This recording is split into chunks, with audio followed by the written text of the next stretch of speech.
All right, folks, here we are at part 2 of our sort of history of sociology. Remember, we just talked about the impact of the Industrial Revolution and how that was responsible for the creation of sociology. Now we're going to get into those founders of sociology that I mentioned. Real quick, just a kind of side note, but an important one. As you'll see, most of our founders are white men from upper middle class backgrounds. I mention that because just like pretty much every other discipline, sociology in the beginning was excluded women and people of color, but of course both were also making really important contributions to the discipline, so we'll be talking about them as well. Another note, obviously all these founders that we're going to talk about agreed that we needed this new discipline called sociology, but they didn't exactly agree on what exactly sociology should look like or the purpose of sociology. So you're going to see some big differences in terms of how they thought we should move forward. So let's start with our most dead founder, right? Auguste Comte. His dates are up there, not because I'm ever going to ask you when they were, when he was born or when he died, but just to give you some context, right? Because you'll notice, right, during his lifetime, the Industrial Revolution really started to take off. So he's sitting there watching this in real time. He's officially our father of sociology, but instead of sociology, he initially called it social physics, right? And this was him trying to be cool. What really got the Industrial Revolution going was the scientific revolution, right? This idea of shifting away from sort of religion and the state as the authority and this new science, right? All these new scientific discoveries, the scientific method. So this is Comte trying to be cool, right? He wants sociology, this new discipline, to also be considered a science, the new cool thing. So called it social physics. Of course, that eventually morphed into sociology, right? Ology, study of, socio-society. Interesting point. And also, along with that sort of science, look, hey, we're cool, Auguste Comte was what was called a positivist, right? Positivism is the idea of understanding based on science, right? The scientific method, scientific approach. We'll be talking about that when we get into research methods, right? So he was very all about wanting to be the cool scientist. And inherent in this is this idea that we can always be objective, always should and can be objective. In this case, when it comes to understanding human behavior. Not all sociologists feel this way, right? We'll get into that a little bit in a second, but he was very much, yes, we can be objective, we can be scientists, this is how we're going to study this. He thought the purpose of this new cool thing, sociology, is what he called the law of human progress. And again, this is him trying to be the cool scientist, right? Because just how there was this idea of that species evolved and, get better and more efficient, he thought that societies did the same thing, that they can and should evolve, right, to be better, be more efficient.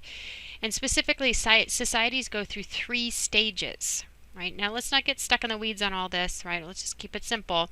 But you can kind of think of the first stage as the most, quote, backward or uncivilized stage, right? These were societies that he called the theological stage, and what guided them is that authority lay in religion. Right? Religion dictated people's behaviors, the rules that they lived by, right? That sort of tree spirit, sun god, some higher power was in charge, right? So he argued these were the most uncivilized. The next sort of step up in terms of societies is this second stage, the metaphysical stage. Most societies today fall into what he would call this second stage. And here the big difference is people's lives are no longer guided by religion, but by this, quote, more rational government, right? That government in all its shapes and sizes was this sort of more sophisticated form of governing people's lives. And then shockingly enough, the third and most advanced or civilized stage of society would be the scientific stage, right? And again, here the big shift, no longer do we have government dictating our lives, right? But rather this objective, rational, scientific principles dictating our lives. So what's the big so what? He argued that the purpose of sociology was to help societies evolve, go from stage 1 ultimately to stage 3. Right? So that was his big contribution to the discipline. However, we do not use this in sociology anymore for some problems that we'll talk about in just a moment.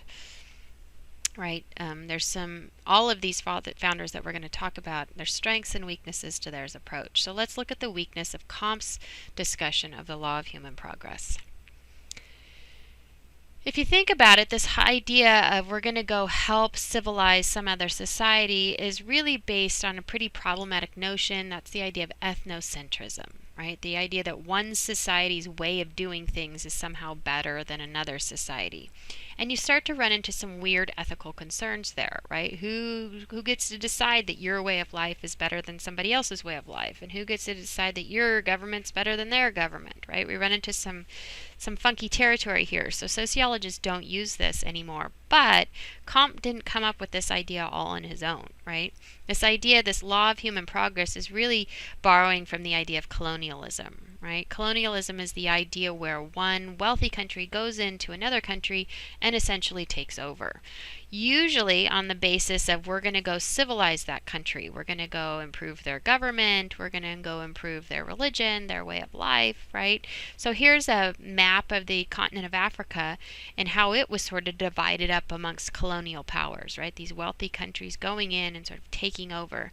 Now they were going over on the justification of we're going to make your way of life better, but the real reason they were there for the most part was access to resources, right? That they wanted cheap labor, slavery, tobacco, sugar, right? So also some pretty, obvious ethical problems here. So sociologists don't really use the idea of human progress as a basis anymore. That's not our goal.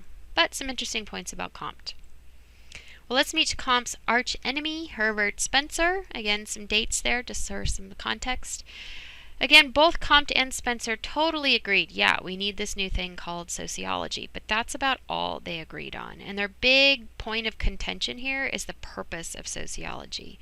Remember, Comte was all about, yeah, we need to get in there and we need to help society civilize, right? That the purpose of sociology was to sort of get your hands dirty and fix social problems.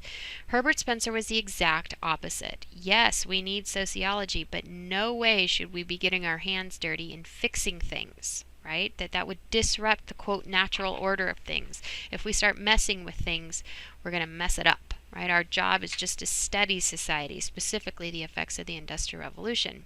In fact, Spencer's known for this phrase, survival of the fittest. Usually people think of Charles Darwin with that, but it was actually Spencer that came up with it. But he did steal the idea from Darwin, right? The idea of Darwin's theory of evolution is those species that best adapted to their environments were the ones that were going to succeed, and those that didn't adapt to their environments would somehow die out.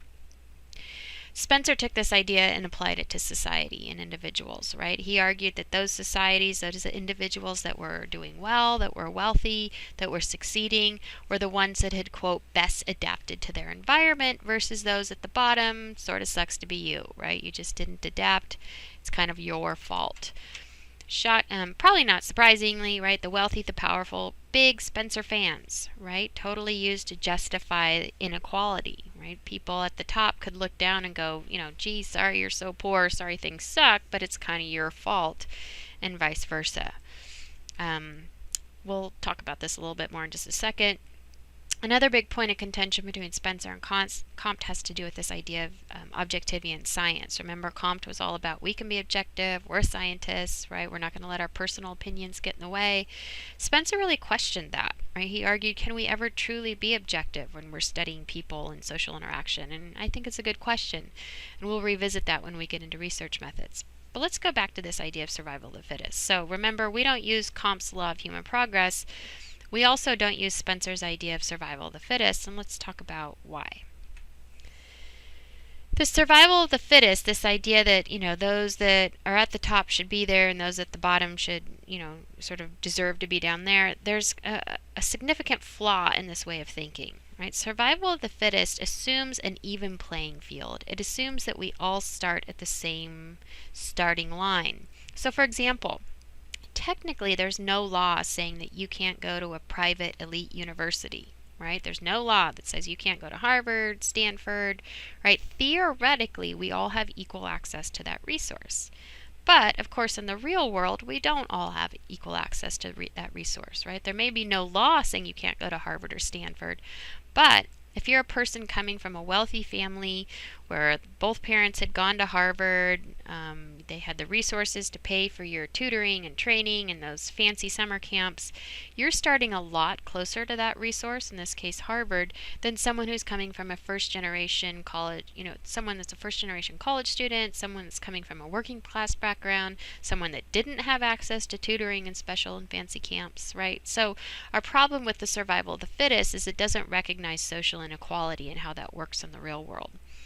This isn't to say that this idea of survival of the fittest is dead and gone. We see this in politics all the time, right? From both the right and the left. This idea that it's just a matter of pulling yourself up by your bootstraps and you too shall be successful. So again, some limitations with the ideas of these early founders.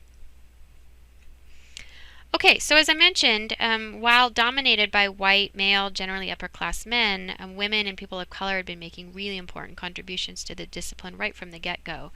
So, for example, Harriet Martineau was one of the earliest sociologists. However, she was not allowed to publish under her name because of sexism at the time. But she was a very early trailblazer in recognizing these intersections of society and individuals, and specifically social inequality, sexism, racism, right? So sort of laid a very important foundation for the discipline. Ida Wells Barnett, same thing. She was arguing that if you really want to understand people's behavior, people's actions, you have to look at social inequality and systems of oppression, right? That one person's experience is very different depending on their race, their class, their gender. So raising really important questions. Similarly, W.E.B. Du Bois, an early African American sociologist, was really making the valid point that the effects of the Industrial Revolution are going to be really different depending on your race, specifically the differences between a white American and a black American. He talks about this concept of the double consciousness and the veil through which African Americans have to exist. This is where that extra credit on double consciousness comes in, so take me up on it. So again, my point is really interesting contributions from all of our early founders and very different ideas about what sociology should look like and what it should do. Okay, that's it for this Founders of Sociology video. Stay tuned for part 3 on Founders of Sociological Theory.